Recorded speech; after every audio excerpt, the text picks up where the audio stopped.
Postal ज्ञान क्लासेसच्या वतीने या सखोल विश्लेषणात सहर्ष स्वागत आहे. आज आपण एका अतिशय रंजक आणि महत्त्वाच्या विषयावर चर्चा करणार आहोत. हो, आणि मला वाटतं हा विषय अनेकांच्या जिव्हाळ्याचा आहे. नक्कीच. हे लेक्चर पोस्ट ऑफिस विभागीय पदोन्नती परीक्षांच्या म्हणजेच LDCEच्या तयारीसाठी पोस्टल ज्ञान क्लासेसनी दिलेल्या माहितीवर आधारित आहे.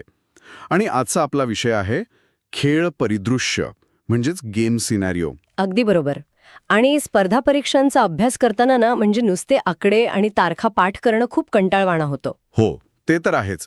नुसती घोकमपट्टी काही कामाची नसते. हो ना, पण जेव्हा आपण त्या आकड्यांमागचा इतिहास समजून घेतो तेव्हा ते आपोआप लक्षात राहतं.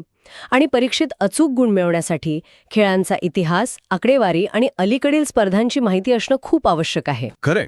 आणि म्हणूनच माहितीचा पाऊस पडणार असला तरी आपण ती अतिशय मनोरंजक पद्धतीने उलगडणार आहोत, जेणेकरून परीक्षेच्या वेळी प्रत्येक तथ्य चटकन आठवेल. तर मग सुरुवात कुठून करायची?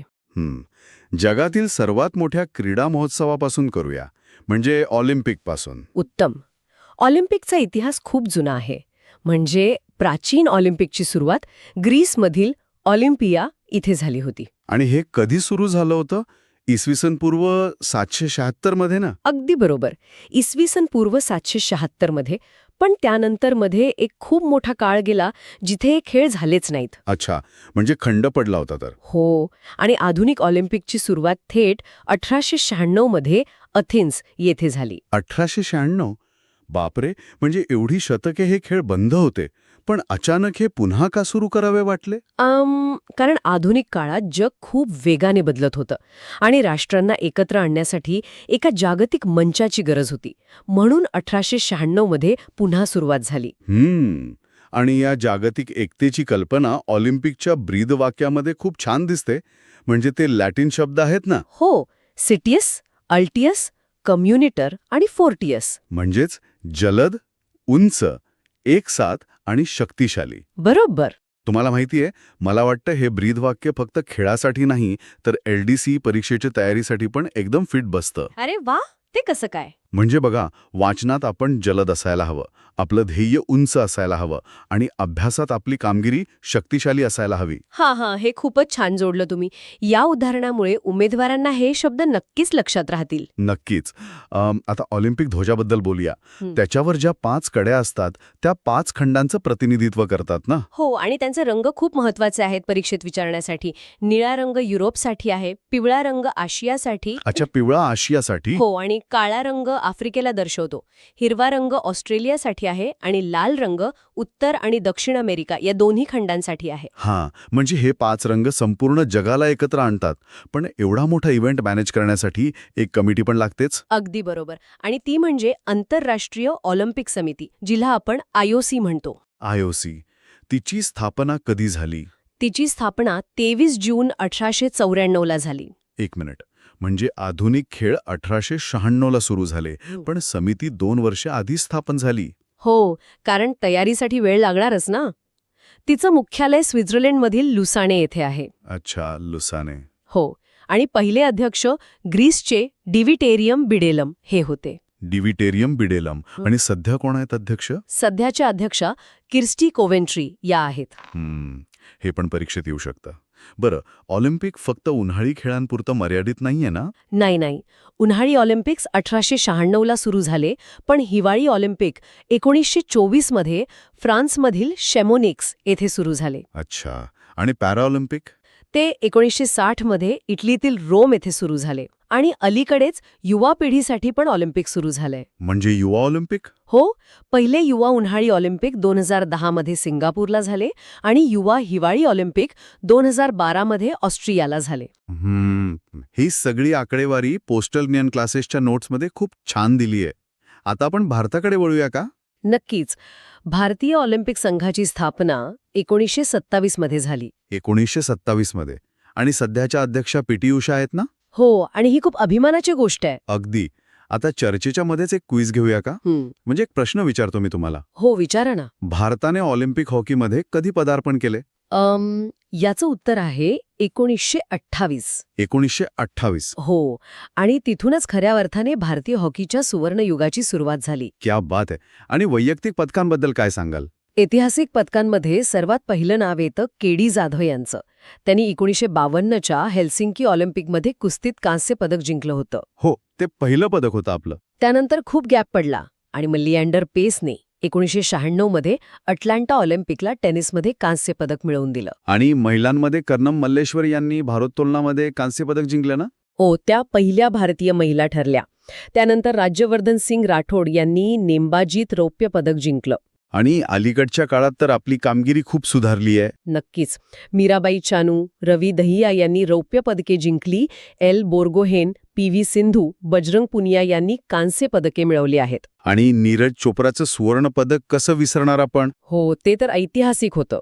पण हे जुनं झालं. आता एकदम ताज्या आणि परीक्षेच्या दृष्टीने अत्यंत महत्त्वाच्या असलेल्या पॅरिस 2024 ऑलिम्पिकवर फोकस करूया. पॅरिस 2024 हे 33वे उन्हाळी ऑलिम्पिक होते. 33वे. आणि तारखा काय होत्या याच्या? 26 जुलै ते 11 ऑगस्ट 2024. अच्छा. आणि आदर्श वाक्य काय होतं? आदर्श वाक्य होतं गेम्स वाईड ओपन, म्हणजे खेळ व्यापक रूपाने खुले आहेत. आणि शुभंकर म्हणजे मॅस्कॉट. शुभंकर द फ्रीजेस हा होता. The freezes. आणि पदक तालिकेत कोण अव्वल होतं? नेहमीप्रमाणे अमेरिकेचे वर्चस्व होतं. त्यांनी 126 पदके जिंकली. त्यात 40 सुवर्ण, 44 रौप्य आणि 42 कांस्य पदके होती. बापरे, 126 पदके. आणि भारताची काय स्थिती होती? भारत 71व्या क्रमांकावर राहिला. आपण 1 रौप्य आणि 5 कांस्य पदके जिंकली. म्हणजे एकूण 6 पदके. नीरज चोप्राने भालाफेकीत रौप्य जिंकलं. हो.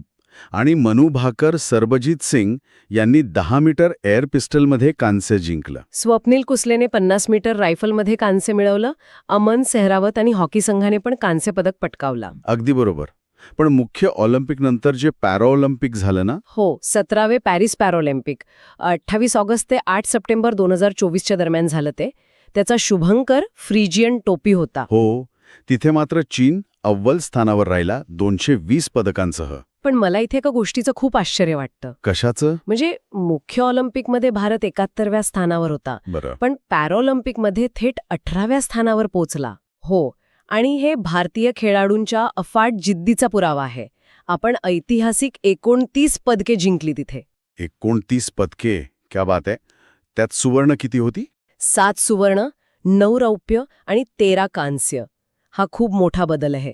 खरंच अभिमानाची गोष्ट आहे. आता ऑलिम्पिकवरून थोडं राष्ट्रकुल क्रीडा स्पर्धांकडे वळूया का? म्हणजे कॉमनवेल्थ गेम्स. नक्कीच. राष्ट्रकुल खेळांची सुरुवात 1930 मध्ये कॅनडातील हॅमिल्टन येथे झाली. हे खेळ पण दर 4 वर्षांनी आयोजित केले जातात. आणि भारताने कधी प्रवेश केला यात? भारताचा प्रवेश 1934 मध्ये लंडन येथे झाला. आणि 2010 मध्ये तर आपणच आयोजन केलं होतं ना दिल्लीत? हो. आणि तेव्हा भारत दुसऱ्या स्थानावर राहिला होता. अरे वा. आणि अलीकडे जे 2022 मध्ये 22वे राष्ट्रकुल खेळ झाले बर्मिंगहॅम UK मध्ये? हो. त्याचा शुभंकर पेरी होता. तो एक रंगीबेरंगी बैल आहे. आणि तिथे ऑस्ट्रेलिया अव्वल राहिला 178 पदकांसह. भारताचं काय स्थान होतं? भारत 4थ्या स्थानावर होता. आपण 61 पदके जिंकली. 61 पदके. त्यात सुवर्ण किती होती? 22 सुवर्ण, 16 रौप्य आणि 23 कांस्य पदके. हां. आणि पुढचे म्हणजे 23वे राष्ट्रकुल खेळ कुठे होणार आहेत 2026 मध्ये? ते ऑस्ट्रेलियातील व्हिक्टोरिया येथे होणार आहेत. तुम्हाला माहितीये, ऑस्ट्रेलियाने सर्वाधिक 6 वेळा यजमानपद भूषवलंय. 6 वेळा? हे लक्षात ठेवणं गरजेचं आहे परीक्षेत. अगदी.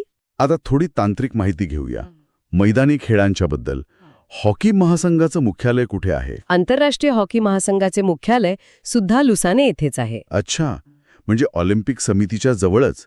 आणि भारतीय हॉकी महासंघ? त्याची स्थापना 1925 मध्ये नवी दिल्ली येथे झाली. आणि 2026 मध्ये हॉकीच्या विश्वचषक कुठं होणार आहे? तो बेल्जियम आणि नेदरलँड्समध्ये होणार आहे.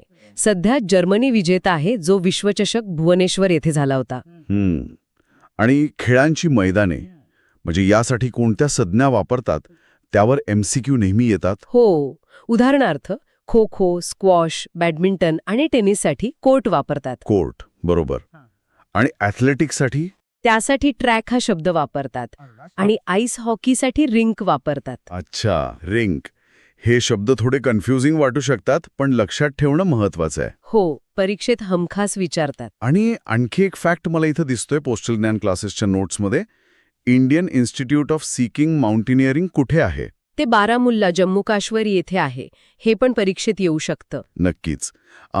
या सगळ्या चर्चेच्या शेवटी आपण एक विचार मांडूया का? हो, सांगा ना. म्हणजे बघा, 1952 मध्ये भारताला खाशाबा जाधव यांनी मिळवून दिलेलं ते एकच ऑलिम्पिक कांस्य पदक होतं. आणि 2024च्या पॅरा ऑलिम्पिकमधील आपली 29 पदके.